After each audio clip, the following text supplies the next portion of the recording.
Every morning, at exactly 6:15 a.m., the door of flat 16 remained closed. That wouldn't have mattered in most apartment buildings. But in No Vacancy Castle, everyone noticed everything. The building stood in the heart of Lagos, packed with office workers, traders, young couples, and people who treated gossip like a second job. Within weeks of moving in, everyone became familiar with everyone else's routine.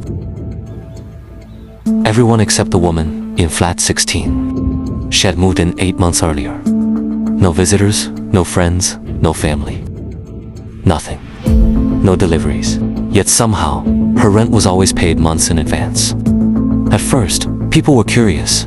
Then they became suspicious, and eventually, they stopped asking questions. Everyone except Manora.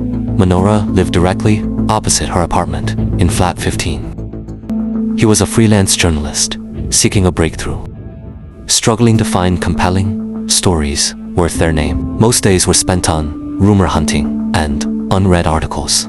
But the woman in flat 16 fascinated him. She was perhaps in her early 40s, always dressed smart, always carrying the same black handbag, always leaving exactly at 7:30 a.m., always returning at exactly 9 p.m., like clockwork.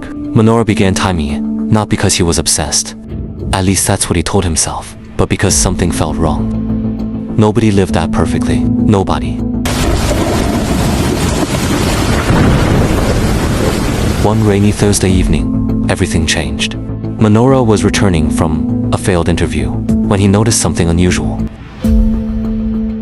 The woman was standing outside her apartment, frozen. Her keys hung loosely from her fingers.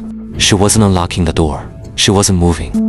She was simply staring at the lock, as if she had seen a ghost. Manora cleared his throat. "Everything okay?" For a split second, terror flashed across her face. Not surprise. "I'm fine." Her voice was too calm. She quickly locked the door and slipped inside. Before the door closed, Manora caught a glimpse of something.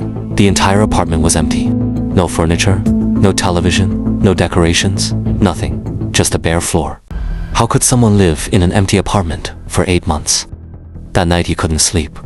The image kept replaying in his mind. An apartment without furniture. A woman terrified by her own front door. "I will find out," he says.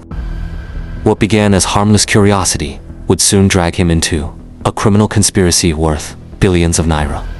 The mystery deepens. Episode 2, coming up.